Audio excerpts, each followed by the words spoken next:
संभाव्यता धडा आपण थोडा शिकलो होतो, त्याची ओळख करून घेतली होती की संभाव्यतामध्ये आपण की एखादा समजा यादृच्छिक प्रयोग आहे तर त्याची जे फलित आहेत ती आपल्याला माहित असतात, पण नक्की काय येणार ते माहित नसतं, त्याला आपण यादृच्छिक प्रयोग म्हणतो. अशा प्रयोगांना यादृच्छिक प्रयोग म्हणतो. जसं नाणं फेकणं किंवा फासा टाकणं किंवा 52 पत्त्यांच्या कॅट मधून एक पत्ता काढणं किंवा 1 ते 25 अंक लिहिलेले जे कार्ड आहेत, 125 अंक लिहिलेले जे कार्ड आहेत त्या कार्ड मधून एक पत्ता काढणं, एक कार्ड काढणं, असे जे काही प्रयोग आहेत त्याच्यामध्ये काय फलित येणार हे माहित असतं, पण नक्की काय येणार हे माहित नसतं. तर अशा काही प्रयोगांना आपण यादृच्छिक प्रयोग असं म्हणतो. यादृच्छिक प्रयोगांमध्ये जी फलित असतात ती आपण एका संचाच्या स्वरूपात लिहिली की त्याला आपण नमुना अवकाश असं म्हणतो. म्हणजे जसं आपण एक नाणं फेकलं तर नाणं फेकल्यानंतर जे फलित आहेत ती फलित कोणती असतात? एक नाणं मी फेकलं, वरती नाणं घेतलं आणि फेकलं, तर काय काय येऊ शकतं आपल्याला? तर आपल्याला येऊ शकतं छापा किंवा काटा. म्हणजे हा छापा किंवा काटा ही याची फलित आहेत. मग ही जर मी संचाच्या स्वरूपात लिहिली तर त्याला मी म्हणणार नमुना अवकाश. त्याला आपण म्हणतो नमुना अवकाश. आणि तो एस, तो संच जो आहे तो मी एस अक्षराने मी दर्शवणार आहे. बघा, नमुना अवकाश म्हणजे काय?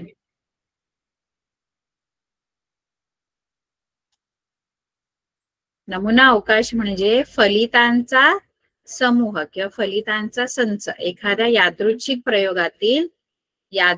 प्रयोगातील जी फलित आहेत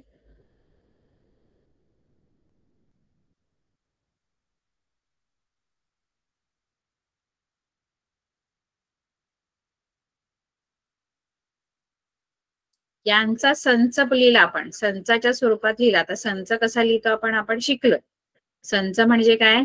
तर मी महिरपी कंसात लिहिणार. तर समजा एक नाणं टाकलं तर एक नाणं टाकल्यानंतर समजा आपला यादृच्छिक प्रयोग आहे एक नाणे फेकले,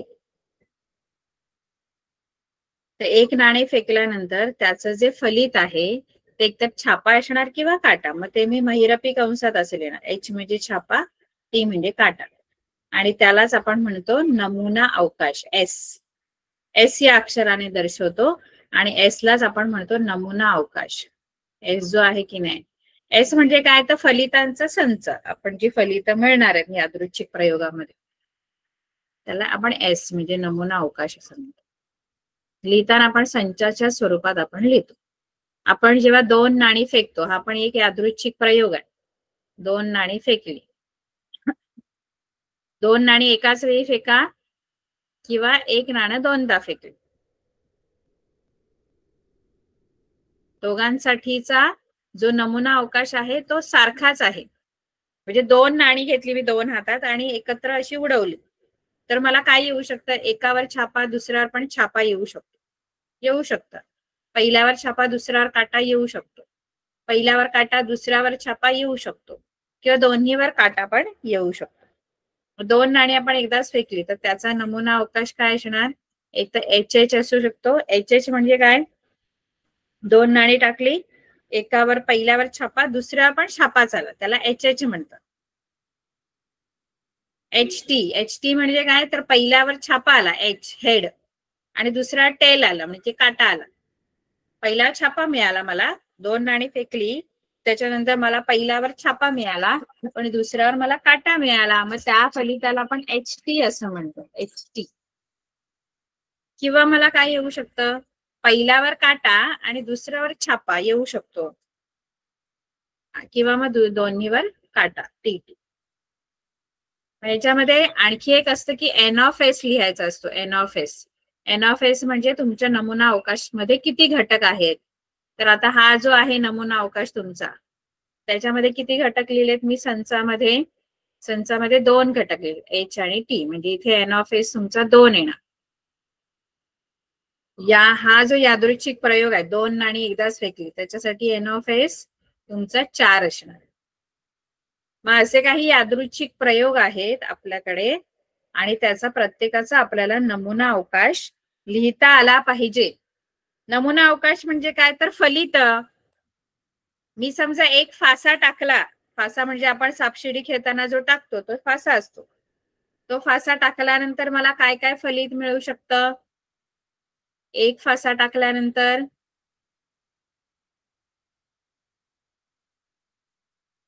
एक फासा टाकल्यावर मला काय काय मिळणार? एक मिळू शकतं, दोन मिळू शकतं, तीन किंवा चार किंवा पाच किंवा सहा, यापैकीच काहीतरी एक मिळणार. मी फासा टाकल्यानंतर एक तर त्याच्यावर तीन येऊ शकतात किंवा एक येऊ शकतो किंवा पाच सहा, त्याच्या पुढे नाही येणार, सात नाही येऊ शकत कधी, कारण सहा पर्यंतच त्या सहा पृष्ठभागावर 1 ते 6 क्रमांक लिहिलेले असतात किंवा ते डॉट्स असतात असे. तर त्याच्यापैकी एकच काहीतरी येऊ शकतं. मग इथे किती घटक आले तुमच्या या नमुना अवकाशमध्ये? तर या नमुना अवकाशमध्ये 6 घटक आलेले आहेत. एन ऑफ एस जो आहे तो 6 आहे.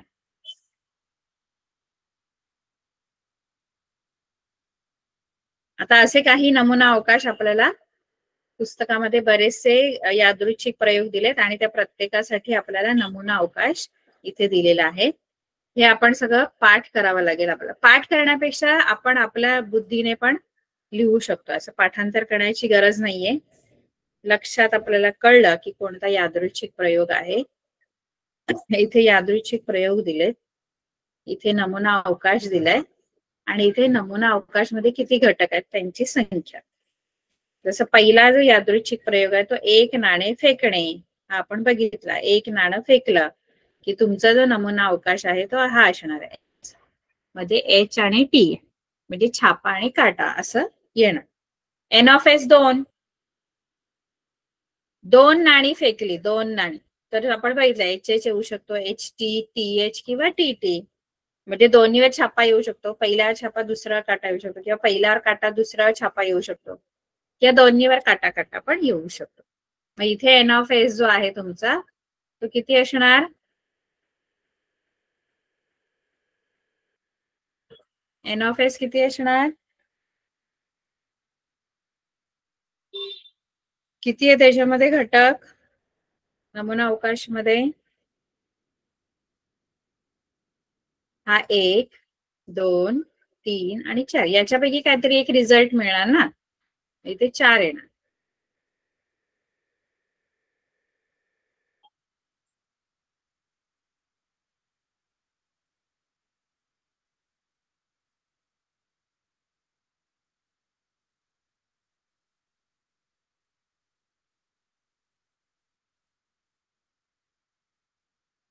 त्यानंतर 3 नाणी आपण फेकली, म्हणजे 3 नाणी आपल्याला दिली आणि 3 नाणी आपण एकत्र फेकली, तर आपल्याला काय काय मिळू शकतं? तर आपल्याला 3 नाणी फेकले ना, मग तिघांवर पण मला छापा मिळू शकतो, एच एच एच, पहिल्यावर पण दुसऱ्यावर पण. एक नाणं 3दा फेकलं किंवा 3 नाणी एकाच वेळेला फेकली, या दोन्हीसाठी नमुना अवकाश एकच आहे, सेम आहे हाच. म्हणजे तुम्हाला एक नाणं दिलं, एक नाणं तुमच्याकडे दिलं आणि तुम्हाला सांगितलं की हे एक नाणं 3 वेळा फेका. मला माझ्याकडे दिलं, आणखी एक माझ्या बरोबर आहे, असे 10 जणांना आम्हाला सांगितलं की तुम्ही एक नाणं 3दा फेका. तर मी जेव्हा फेकलं एक नाणं, पहिल्यांदा फेकलं, दुसऱ्यांदा फेकलं, तिसऱ्यांदा फेकलं.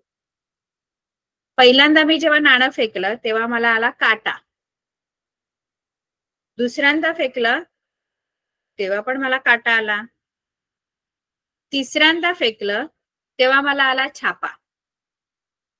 मग मला काय मिळालं? माझं फलित काय आहे? तर मी जेव्हा 3 वेळा फेकलं ना तेव्हा मला पहिल्यांदा काटा मिळाला, दुसऱ्यांदा पण काटा मिळाला आणि तिसऱ्यांदा छापा मिळाला, म्हणजे टीटीएच, म्हणजे हे फलित आहे माझं. पण माझ्या बरोबर माझी आणखी एक कोण सोबत आहे, तिला पण मी ते नाणं दिलं आणि तिला सांगितलं हे नाणं तू 3दा फेकून बघ. तर तिने 3दा फेकलं. पहिल्यांदा फेकल्यावर तिला आला छापा, दुसऱ्यांदा फेकला तिला आला काटा, तिसऱ्यांदा फेकला तिला परत आला काटा. पहिल्यांदा छापा आला, दुसऱ्यांदा काटा आला, तिसऱ्यांदा पण काटा आला, म्हणजे मग तिला हे मिळालं फलित HTT, म्हणजे पहिला छापा, दुसरा काटा, तिसरा पण काटा. तिसरीला दिलं, तिसरीने फेकलं, पहिला छापा आला, दुसऱ्यांदा फेकला काटा, परत छापा आला. छापा काटा छापा म्हणजे असं मिळालं हे बघा, हे HTH म्हणजे काय. आता प्रत्येकाला मी जर नाणं एक नाणं दिलं आणि त्यांना सांगितलं 3दा फेका, तुम्हाला काय येतं ते बघा, मग याच्यातलंच काहीतरी एक येणार रिझल्ट, फायनल रिझल्ट. जसं मी फेकल्यानंतर मला हा रिझल्ट मिळाला, माझ्या बाजूला बसले तुम्ही फेकल्यानंतर HTT मिळालं, पण याच्यापैकीच काहीतरी एक येणार. कोणतं येणार ते सांगता येत नाही, ते नंतर कळतं. याच्यातलं काहीतरी एक येणार हे नक्की. एक तर HHH येऊ शकतं म्हणजे तिन्हीवर छापा, किंवा मग पहिला 2 वेळेला छापा तिसऱ्या वेळेला काटा HHT, किंवा पहिला छापा दुसरा काटा तिसरा छापा HTH, किंवा पहिला काटा दुसरा तिसरा छापा THH येऊ शकतं. कारण 3दा फेकायचंय, मग काही येऊ शकतं याच्यातलं, या 8 मधलं काही येऊ शकतं. त्यानंतर तुम्ही एक फासा टाकला, फासा म्हणजे डाईस, ते आपण सापशिडी खेळताना टाकतो. मग त्याच्यामध्ये तुम्हाला 1 ते 6 पैकी कोणतेही अंक येऊ शकतात. मग इथे N(S) तुम्ही 6 लिहिणार. फासा टाकल्यावर 1 2 3 4 5 6 काही येऊ शकतं. 2 फासे टाकले, 2 फासे टाकल्यानंतर तुम्हाला 1 2 फासे घेतले मी, 2 ते सापशिडी खेळताना आपण जो टाकतो तो 2 घेतले आणि दोन्ही मी टाकले. दोन्ही टाकल्यानंतर मला याच्यापैकी काही होऊ शकतं, म्हणजे पहिल्यावर 3 मिळू शकतात, दुसऱ्यावर 4, दोन्हीवर 2 2 पण मिळू शकतात, किंवा पहिल्यावर 1 दुसऱ्यावर 5 पण मिळू शकतो. म्हणजे 1 1 1 1 म्हणजे पहिल्यावर 1 दुसऱ्यावर पण एकच मिळू शकतो. 1 2 म्हणजे पहिल्यावर 1 दुसऱ्यावर 2, 1 3 1 4 1 5 1 6, 1 7 मिळेल का? 1 7 2 मी 2 फासे टाकल्यावर 1 7 असं मला फलित मिळेल का? 1 7 1 7 का नाही लिहिले इथे?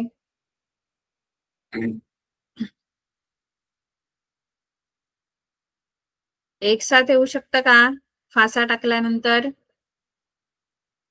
बघा 1 6 पर्यंत, म्हणजे पहिला टाकला, पहिला 1 आला आणि दुसऱ्यावर 6 आलं, 1 6 येऊ शकतं, पण 1 7 नाही ना पॉसिबल, कारण तुमचे जे त्या डाईस वर जे क्रमांक आहेत ते 1 ते 6 पर्यंतच आहे, 7 येणं पॉसिबलच नाही. तुम्ही फासा जरी टाकला तरी तुम्हाला 6 पर्यंतच अंक येऊ शकतात.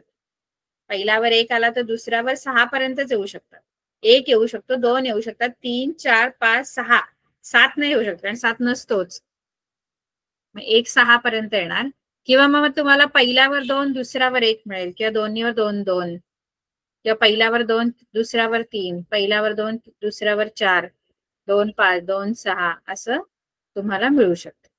3 1 3 2 3 3 3 4 3 5 3 6, किंवा 4 1 4 2 4 3 4 4 4 5 4 6. त्यानंतर 1 ते 25 संख्या लिहिलेल्या कार्डांच्या संचातून एक कार्ड काढणे. अंक लिहिलेले आहेत 1 ते 25 आणि असे मिक्स केलेले आहेत. तुम्हाला दिसत नाहीयेत ते क्रमांक, एका बॉक्स मध्ये ठेवलेत आणि त्याच्यावर पहिल्या एक कार्डावर 1 लिहिलाय अंक, 1 अंक लिहिलाय, दुसरा कार्ड घेतला 2, तिसऱ्यावर 3, असे कार्डांवर अंक लिहून ते मिक्स केले आणि त्यातून एक कार्ड काढायचं. एक कार्ड काढायचं त्याच्यात. मग त्या एक कार्डवर काय येऊ शकतो नंबर? कुठला येऊ शकतो, पण 1 ते 25 मधला आहे, कारण नंबर 1 ते 25 पर्यंतच लिहिलेले आहेत. 4 येऊ शकतो, 10 येऊ शकतो, 12 येऊ शकतो, 15 येऊ शकतो, 20 येऊ शकतो, 25 येऊ शकतो, 30 नाही येणार, कारण लिहिलेत 25 पर्यंतच, हे मला माहित आहे, पण नक्की काय येणार नाही माहिती. मग इथे N(S) जो आहे तुमचा, इथे बघा, इथे 2 फासे आपण जेव्हा टाकतो तेव्हा N(S) 36 असतो.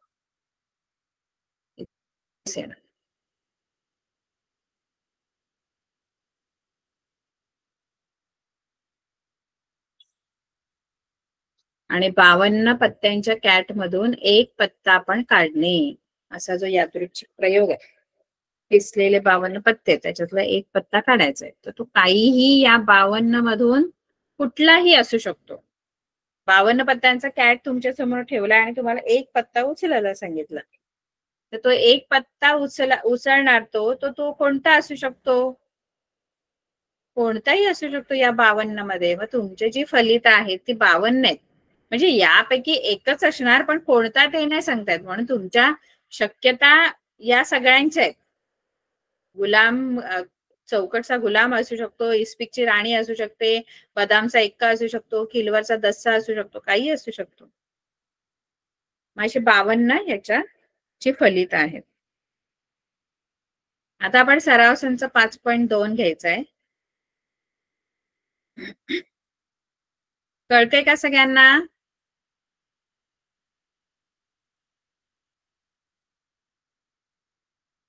थम्सअप करा कळत असेल तर.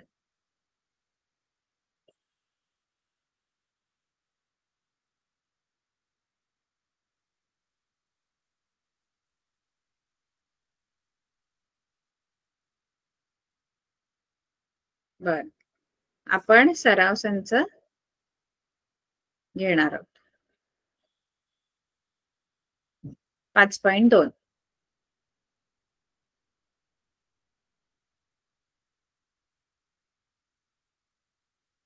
बघा 5.2 मध्ये आपल्याला हे जे आपल्याला यादृच्छिक प्रयोग दिलेत ना वरती, हे एक बेसिक यादृच्छिक प्रयोग आहेत. म्हणजे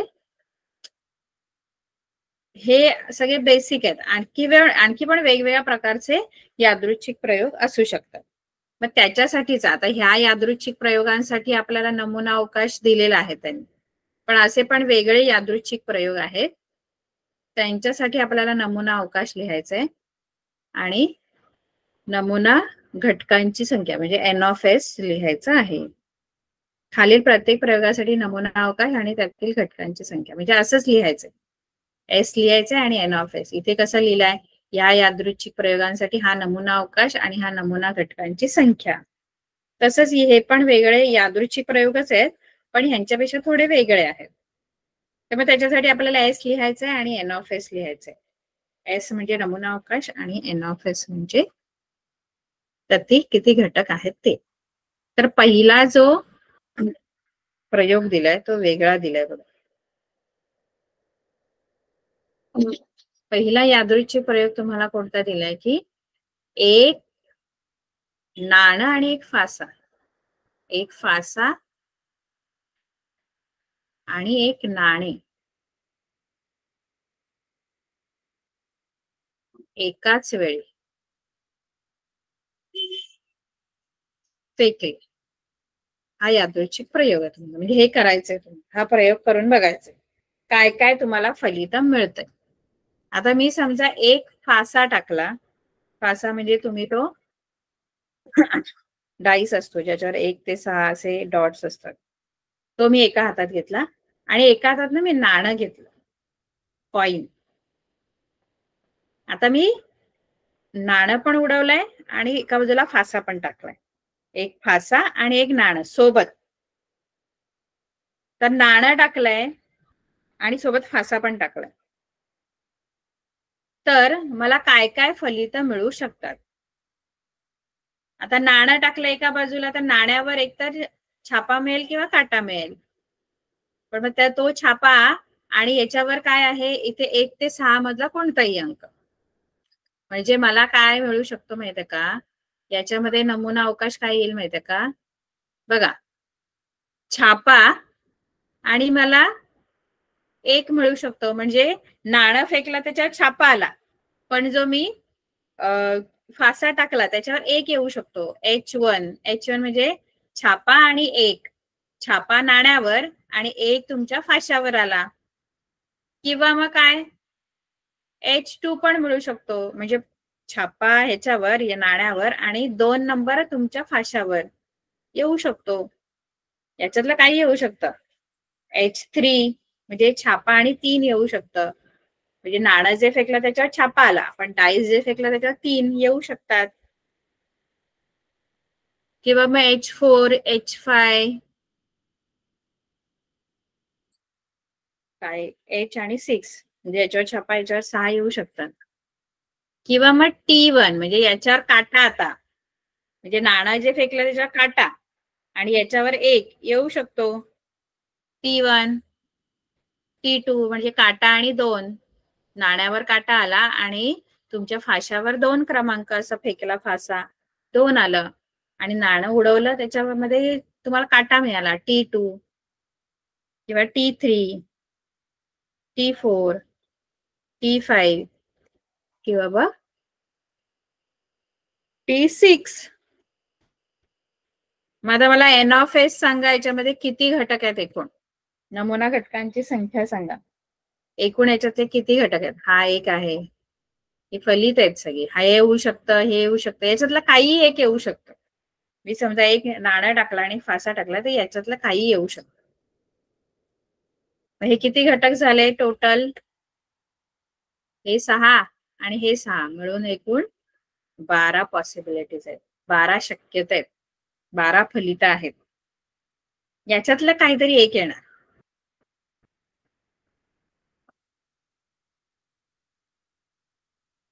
कळलं का?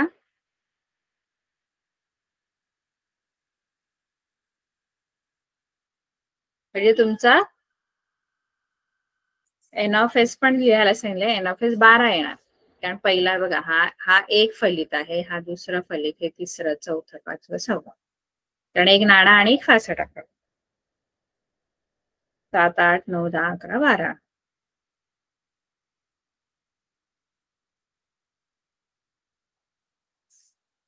तर दुसरा प्रयोग काय आहे? दुसरा प्रयोग असा त्यांनी दिलेला आहे की 2, 3 आणि 5 या अंकांपासून अंकांची पुनरावृत्ती न करता 2 अंकी संख्या तयार करणे.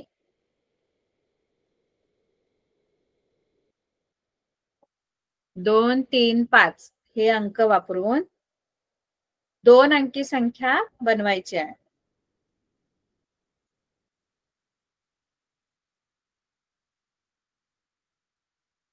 म्हणजे तुम्हाला अंक दिलेत 2, 3, 5 या अंकांपासून 2 अंकी संख्या तयार करा.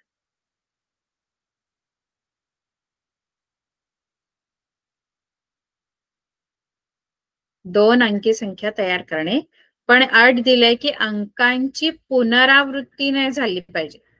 पुनरावृत्ती याचा अर्थ एकच अंक दोनदा नाही घ्यायचा, पुनरावृत्ती नाही करायची त्याची.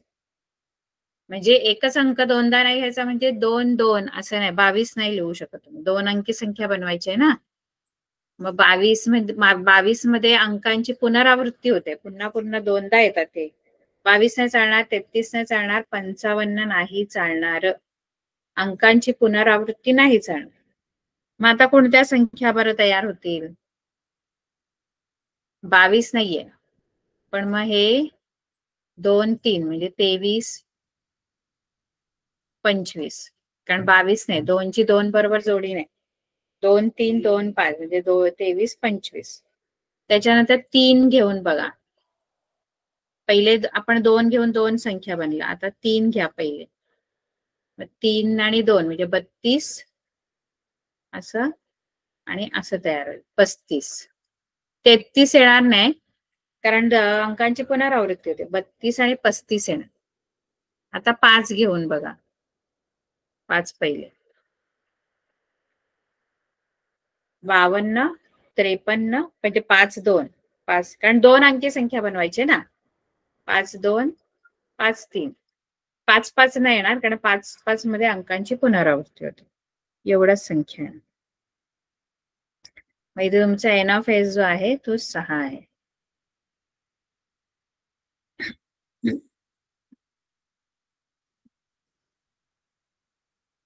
अंकांची पुनरावृत्ती न करता 2 अंकी संख्या तयार करायच्या आहेत आपल्याला. या अंकांपासून 2 अंकी संख्या, हेच अंक वापरायचे आहेत, आणि 2 अंकी संख्या त्या पण अंकांची पुनरावृत्ती न करता. मग तुम्ही काय केलं? 23, 25, 22 तर नाही लिहू शकत, किंवा 32, 35, कारण 3, 2, 3, 5. त्यानंतर 52 आणि 53 असे. म्हणजे 2 आधी घ्या, 2 आधी घेऊन मग 2 संख्या तयार करा. 2 पहिले घेऊन दशक स्थानी घेऊन, नंतर 3 दशक स्थानी घेऊन 2 अंक बनवा. 32, 35 आणि नंतर 5 दशक स्थानी घेऊन 52, 53. 55 नाही येणार कारण 55 मध्ये अंकांची पुनरावृत्ती होते. तर आपण हा नमुना अवकाश आहे आणि एन ऑफ एस 6. एकूण ह्याच्यात पण 6 संख्या आहेत बघा. 1, 2, 3, 4, 5, 6.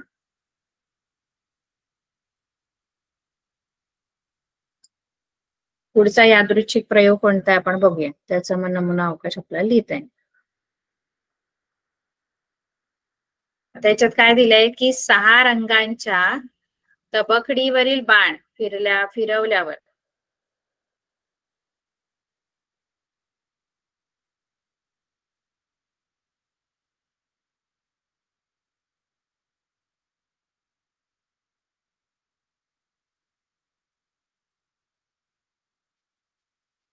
सहा रंगांच्या तबकडीवरील बाण फिरवल्यावर तो कोणत्या रंगावर स्थिर होतो ते पाहणे. हा पण एक यादृच्छिक प्रयोग आहे. असे 6 रंग लिहिलेले आहेत या तबकडीवर. लाल, केशरी, पिवळा, निळा, हिरवा, जांभळा असे 6 रंग आहेत आणि ह्याला आपण असा फिरवणार. असा गोल असतो आणि त्याच्यावर असा एक बाण असतो. तर तो गोल जो आहे ना सर्कल तो फिरवायचा. तो सर्कल फिरवला की तो थांबल्यावर हा बाण जो आहे तो कोणत्या तरी एका रंगावर थांबेल. मग कोणत्या रंगावर तो थांबेल? आता आपल्याला माहित आहे याच्यापैकी एकाच कोणत्या तरी रंगावर थांबेल. म्हणजे सगळेच येणार नमुना अवकाशमध्ये. कारण याच्यातला काहीही पॉसिबल आहे ना, कुठेही येऊन थांबू शकतो. हे सगळे रंग एस मध्ये येणार. तर नक्की काय येणार ते माहित नाही. याच्यापैकीच काहीतरी येणार. 6 पैकी कोणता तरी एक रंग. पण नक्की कोणता येणार ते माहित नाही. म्हणून आपण रंगांची नावं लिहायची.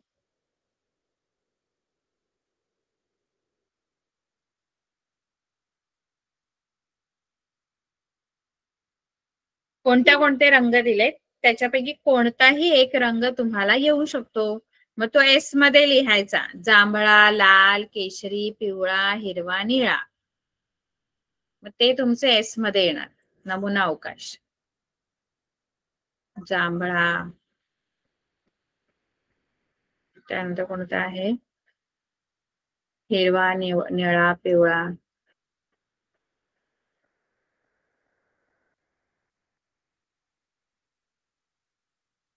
लाल,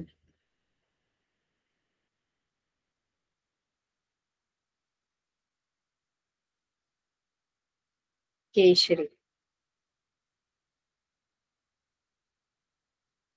म्हणजे हे एकूण 6 रंग आहेत. याच्यापैकी कोणताही एक येऊ शकतो. मग आपण एन ऑफ एस काय देणार? एस काय लिहितो आपण? सगळी जी फलित आहेत ती एस मध्ये लिहितो. इथे एन ऑफ एस जर लिहायचं झाला तर तो 6 आहे. कारण या 6 पैकी कोणताही एक रंग येऊ शकतो. जांभळा, हिरवा, निळा, पिवळा, लाल, केशरी कुठलाही.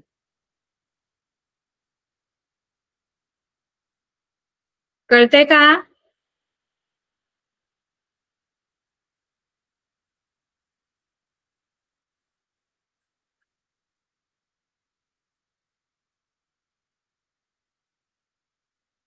सगळ्यांनी कॅमेरा ऑन करा, बघू दे मला मुलांना किती कळलंय. फक्त मला थम्सअप करा की मला कळते तुम्ही ऐकताय, मला कळतंय.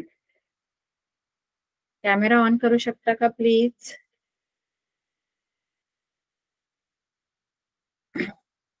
कळलं का नमुना अवकाश? थम्सअप करा कळलं असेल तर. असं थम्सअप करा.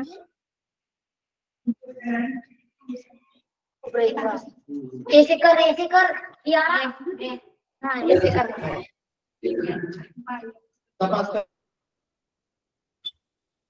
कळलं का नमुना अवकाश कसं शोधायचंय? हो मॅडम. बर, ऐकताय म्हणजे तुम्ही. मी म्हंटल मी शिकवते फक्त आणि तुम्ही ऐकताय कोण की नाही काय माहिती. बर, तर इथे नमुना अवकाश लिहायला शिकायचं. कारण कोणत्याही प्रकारचे यादृच्छिक प्रयोग आपल्याला देऊ शकतात. आता काही बेसिक जे आहेत ते आपण बघितले आधी, ते तुम्हाला पुस्तकातच दिले त्यांचा नमुना अवकाश. आता असे पण काही यादृच्छिक प्रयोग असतात, जसं ते तबकडी असं आपण गोल फिरवली तर कुठे थांबणार, तर कुठे थांबणार, कुठेही एका रंगावर थांबतो. मग ते सगळे रंग येऊ शकतात, कोणता येऊ शकतो, पिवळ्यावर येऊन थांबू शकतो, निळ्यावर येऊन थांबू शकतो. मग ते सगळी फलित आहेत, मग ती सगळी एस मध्ये लिहायची संचाच्या स्वरूपात. आता इथे काय दिलंय की वर्ष 2019च्या मार्च महिन्यातील, आता इथे कॅलेंडर दिलेलं आहे तुम्हाला, कॅलेंडरचं पान आहे. तर तुम्हाला काय विचारलंय की या महिन्यामध्ये, मार्च महिन्यामध्ये 2019 मध्ये 5च्या पटीत येणाऱ्या तारखेचा वार मिळवणे. 5च्या पटीत येणाऱ्या तारखेचा वार, 5च्या पटीत येणाऱ्या तारखेचा वार. आता 5च्या पटीत येणाऱ्या तारखा म्हणजे काय? 5च्या पटीत येणाऱ्या तारखा, 5च्या पटीत म्हणजे 5च्या पाढ्यात.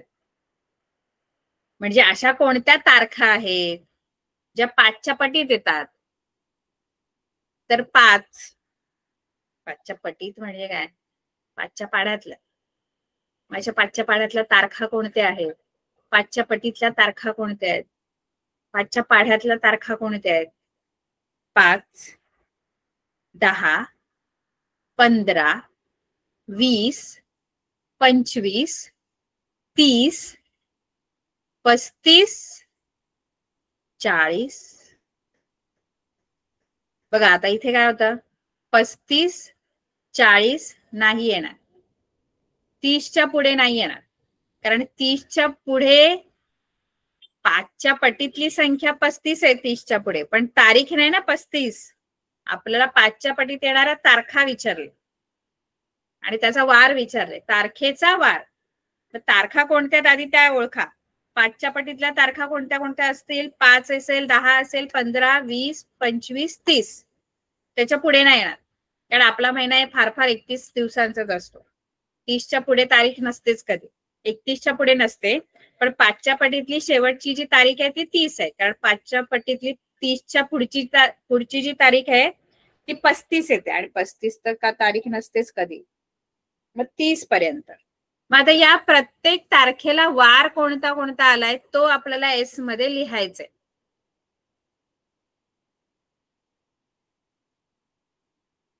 म्हणजे 5च्या पटीतल्या तारखांना वार कोणते कोणते आले? 5च्या पटीतल्या तारखा म्हणजे 5, 10, 15, 20, 25 आणि 30. मग आता याला कुठले कुठले वार आलेत ते बघा आणि ते लिहायचे. कोणता कोणता?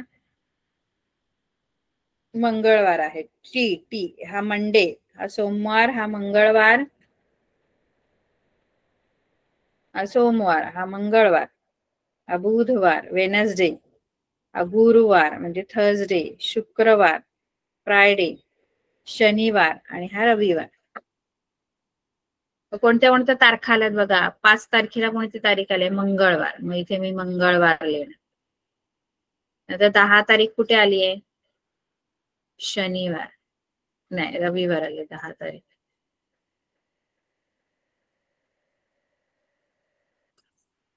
रविवार आले 10 तारीख. 15ला शुक्रवार आहे, त्यानंतर 20ला बुधवार आहे, 25ला सोमवार आहे आणि 30ला आहे शनिवार.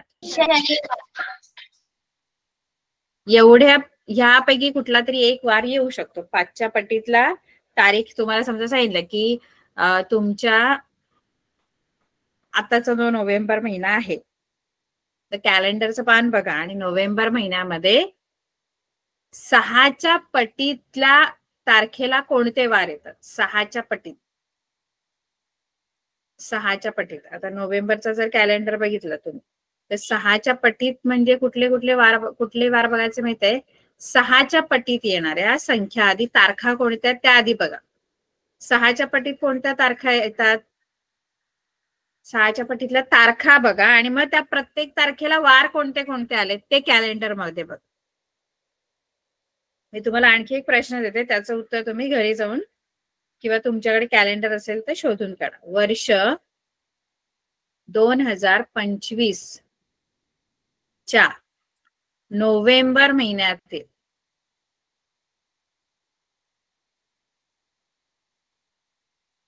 6च्या पटीत येणाऱ्या तारखेचा वार मिळवणे. आता पहिलं तर हे वर्षाचं कॅलेंडर काढावं लागेल, वर्ष 2025. त्याच्यात नोव्हेंबर महिना काढावा लागेल तुम्हाला. 2025चं जे कॅलेंडर आहे त्याच्यात नोव्हेंबर महिना काढावा लागेल आणि त्या नोव्हेंबर महिन्यामध्ये 6च्या पटीतल्या कुठल्या कुठल्या तारखा आहेत, कोणत्या कोणत्या तारखा असणार 6च्या पटीत सांगा. जसं 5च्या पटीमधल्या 5, 10, 15, 20, 25, 30 अशा होत्या की नाही.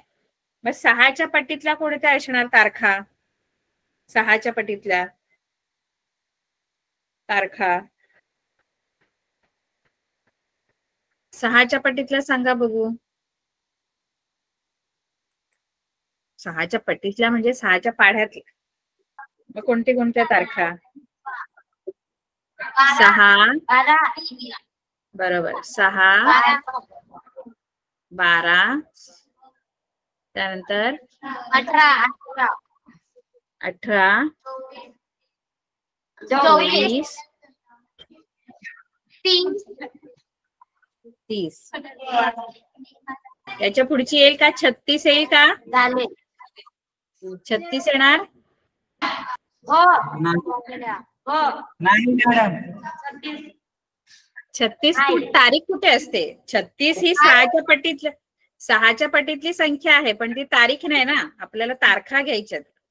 मग तुम्ही नोव्हेंबर महिना चेक करा आणि त्याच्यामध्ये 6च्या पटीतला वार. आता ह्याच महिन्यातलं घ्यायचं झालं तर याच्यामध्ये कुठले कुठले वार आलेत? 6च्या पटीतल्या तारखांना वार लिहायचेत आपल्याला संचामध्ये वार लिहायचे. तुम्ही जो नमुना अवकाश लिहितात त्याच्यामध्ये तारखा नाही लिहायच्यात. 6, 12, 24 या तारखा नाही सांगितल्या आपल्याला, त्या तारखेचा वार सांगितलंय.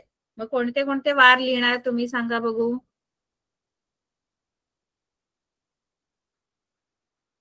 सहाच्या पटीत याच कॅलेंडर मधल्या सांगा, दिलेला तुम्हाला पुस्तकात.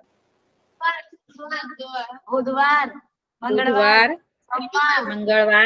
रविवार, सोमवार, रविवार, शनिवार.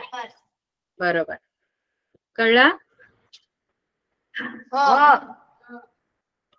बर, आता आणखी एक तुम्हाला एक यादृच्छिक प्रयोग असणार, त्याचा नमुना अवकाश आपल्याला बनवायचा आहे. आता तो कसा आहे बघा, सोपा आहे, ते तयार करता आलं पाहिजे तुम्हाला मी सांगते कशी आयडिया असते. बघा, तुम्हाला असा एक यादृच्छिक प्रयोग दिला. समजा 2 मुले आहेत आणि 2 मुली आहेत.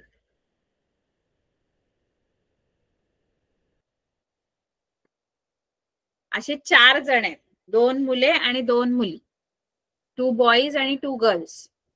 आता 2 बॉईज आहेत आणि 2 गर्ल्स आहेत, म्हणजे 4 जण आहेत.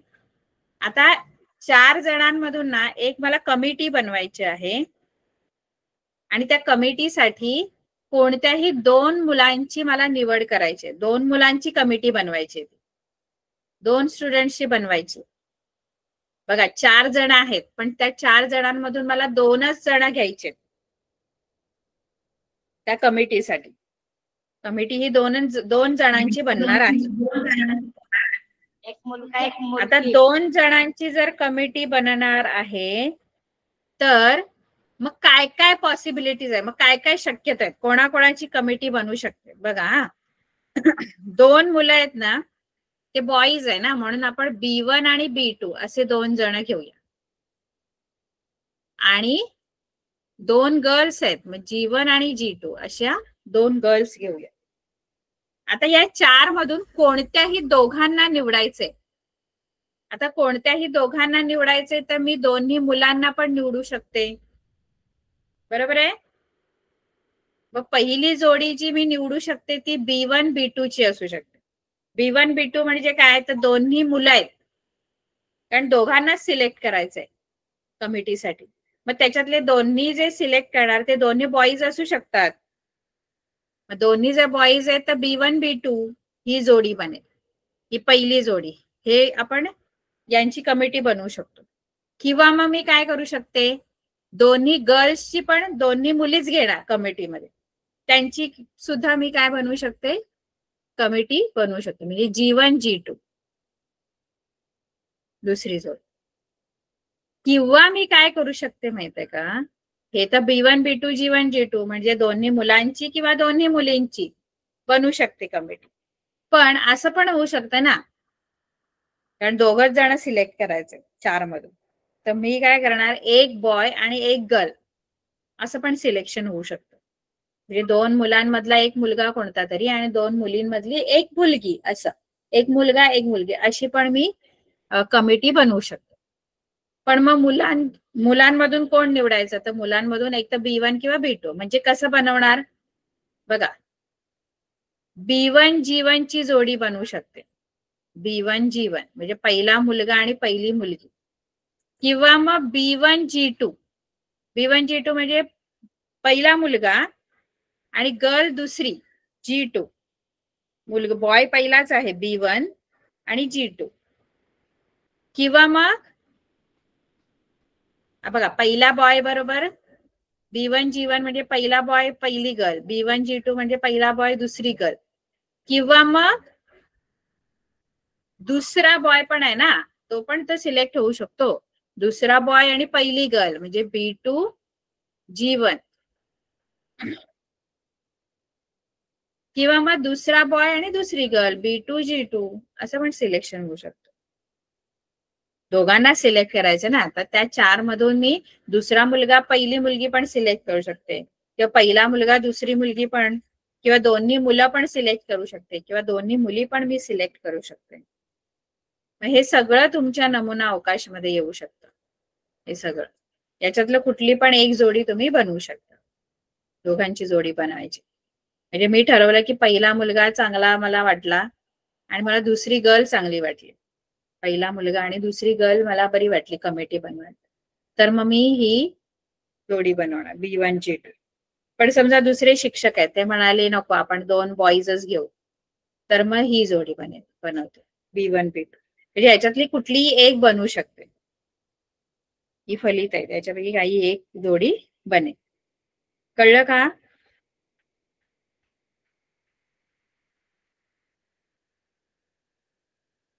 आता मला याची उत्तरं द्या, मी जे सांगितलं.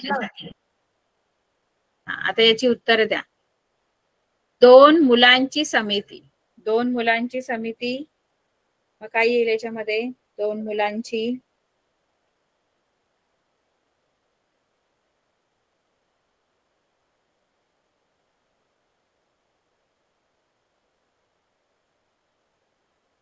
दोन्ही मुलं घ्यायची आहेत. मग काय बनेल, आपण आपली कमिटी समिती कशी बनेल, दोन्ही मुलंच घ्यायची आहे, 2 मुलांची समिती. B1 B2 बरोबर. 2 मुलींची समिती G1 G2. G1 G2.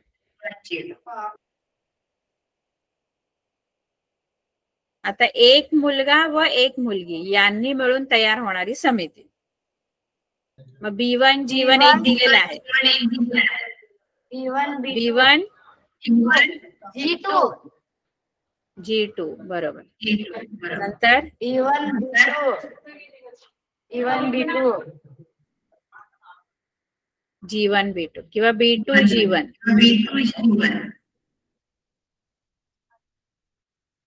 आणि G1 G2. हो, G1 G2 मध्ये तर दोन्ही गर्ल्स आल्या, एक मुलगा एक मुलगी.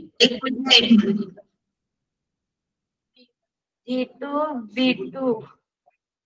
हा, G2 B2 किंवा आधी आपण बॉईज लिहू B2 आणि मग गर्ल B2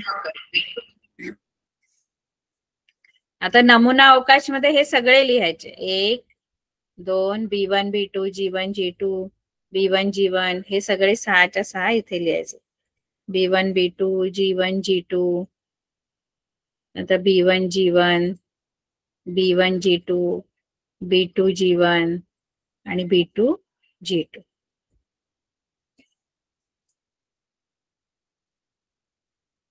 कळलं असं आपण आपली कमिटी मध्ये 6 N(S) इथे 6 नमुना अवकाश म्हणून कारण हे 2 आणि ह्या 4 अशा 6 एकूण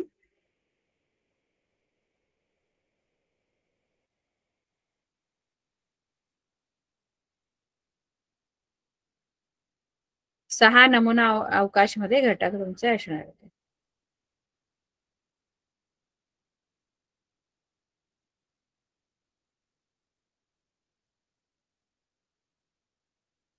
N(S) 6 असणार तुमच्या याच्यामध्ये B1 B2 G1 G2 B1 G1 B1 G2 B2 G1 आणि B2 G2 असे सगळेजण असणार आता मला सांगा समजा मी तुम्हाला असा यादृच्छिक प्रयोग दिला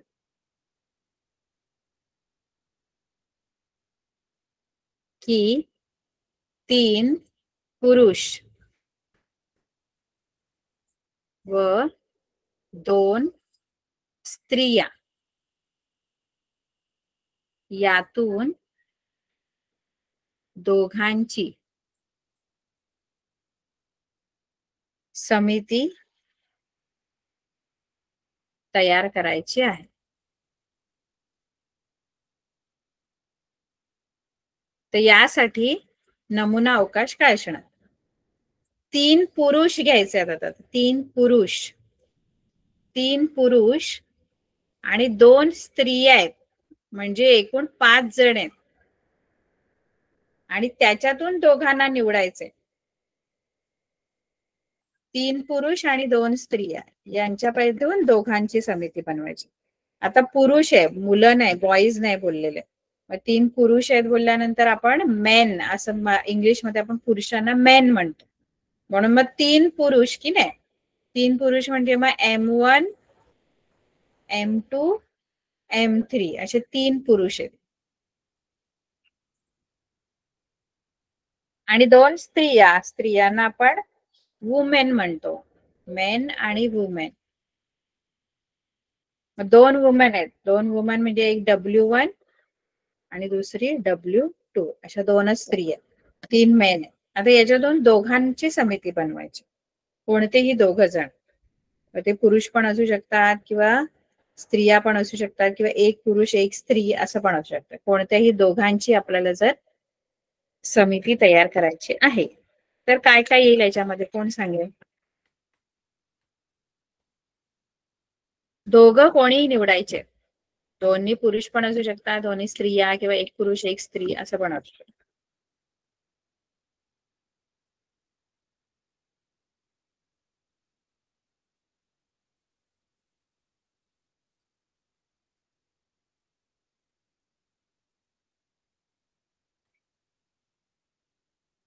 सांगता येईल का कोणाला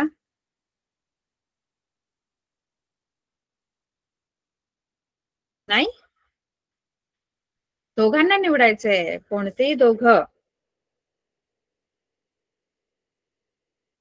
बघा आता दोघं निवडायचे की नाही कोणतेही दोघांची कमिटी की नाही मग समजा की ते दोन्ही पण पुरुष आपण निवडले दोन्ही पुरुष असू शकतात मग दोन्ही पुरुष कोणते घेऊ शकता तुम्ही M1 M2 म्हणजे 3 पुरुष आहेत ना आता 3 जण आहेत 3 पुरुष आहेत उभे आणि 2 स्त्री आहेत तर मी काय करेन कसं बनवू शकतो आपण कमिटी पहिला आणि दुसरा पुरुष यांची कमिटी बनवू शकते की पहिला जो मेन उभा आहे तो आणि दुसरा मेन याची कमिटी बनेल किंवा मग अशी पण कमिटी बनेल M2 M3 म्हणजे दुसरा पुरुष आणि तिसरा पुरुष यांची पण कमिटी बनवू शकते M2 M3 पण बनवू शकतो पहिल्यामध्ये मी पहिला आणि दुसरा पुरुष यांच्या दोघांची कमिटी बनवली, दुसऱ्यामध्ये दुसरा आणि तिसरा. किंवा मग कशी बनेल, अजून एक दोन्ही मेन्सची बनेल जोडी. कोणती? आपण इथे पहिला दुसरा घेतला, M1 M2 म्हणजे पहिला आणि दुसरा पुरुष यांची सिलेक्ट करू शकतो आपण कमिटी, किंवा दुसरा आणि तिसरा पुरुष यांची कमिटी सिलेक्ट होऊ शकते. आणखी दोन्ही पुरुष असणारी आणखी एक कोणती जोडी आहे कमिटी बनू शकते अशी? त्याच्यामध्ये दोन्ही मेन आहेत दोन्ही पण.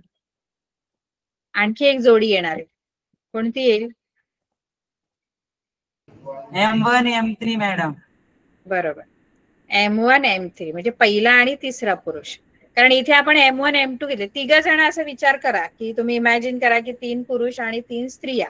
तर आपण काय करणार, पहिला दोघांना निवडू शकतो म्हणजे M1 M2, किंवा काय करू शकतो, दुसरा आणि तिसरा निवडून घेऊ शकतो. कारण दोघांना निवडायचं, त्यामुळे कुठल्याही दोघांना तुम्ही निवडू शकता. M2 M3 पण मग M1 M3 पण म्हणजे पहिला पुरुष तिसरा पुरुष निवडू शकतो. किंवा मग दोन्ही स्त्रियांची जर कमिटी बनवायची तर ती कशी बनेल? दोन्ही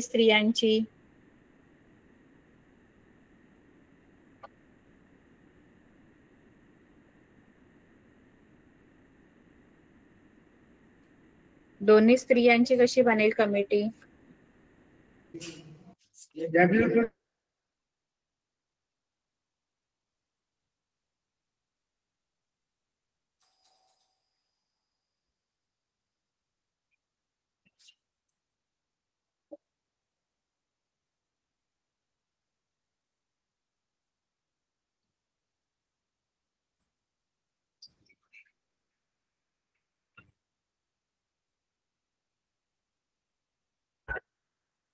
W1 W2. किंवा आता काय करायचं, एक पुरुष आणि एक स्त्री यांची जर कमिटी बनवायची आपण ठरवली, एक मेन आणि एक वुमन, तर मग कशा कशा जोड्या तुम्ही घेऊ शकता? पॉसिबिलिटीज काय आहे?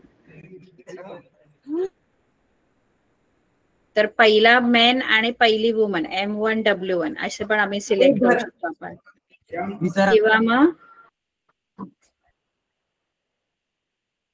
सांगा पटापट काय काय येणार? M1 W1 येऊ शकतं, किंवा मग M1 W2 हे झालं. त्यानंतर M2 W1 म्हणजे दुसरा मेन पहिली वुमन यांची कमिटी बनवू शकतो. किंवा मग M2 W2 असं पण बनवू शकतो. किंवा मग M3 W1 अशी बनवू शकतो आपण कमिटी. किंवा मग शेवटची तुम्ही M3 आणि W2 म्हणजे एक मेन आणि एक वुमन अशी. हे कळलं नमुना अवकाश? याच्यामध्ये N ऑफ S किती आलं? किती आले याच्यामध्ये घटक बघा, मोजा.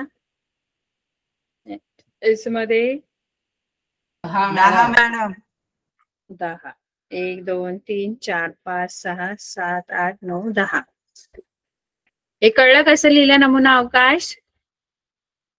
आधी मेनच्या सगळ्या जोड्या बनवून घ्यायच्या, M1 M2 M2 M3 M1 M3, आणि W1 W2 एकच बनेल कारण ते दोनच स्त्री आहे, त्यामुळे एकच दोन्ही वुमनची एकच पेअर बनवू शकते, एकच जोडी बनवू शकते W1 W2 ची. आणि एक मेन आणि एक वुमन याच्या 6 जोड्या बनतात total. M1 W1 M2 M1 W2 M2 W1 M2 W2 M3 W1 म्हणजे थर्ड मेन, तिसरा पुरुष आणि पहिली स्त्री, किंवा तिसरा पुरुष दुसरी स्त्री असं. ठीक आहे. तर तुम्हाला अभ्यास काय करायचा, होमवर्क आपला हा पूर्ण जो अभ्यास आहे सराव संच आहे 5.2 तो सोडवणे हा तुमचा होमवर्क आहे. सराव संच 5.2.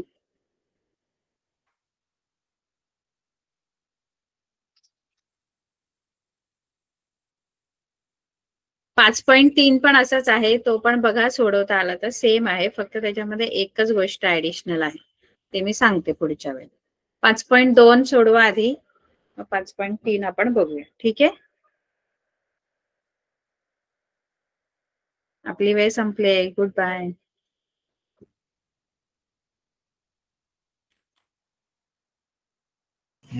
Bye madam. बाय. बाय.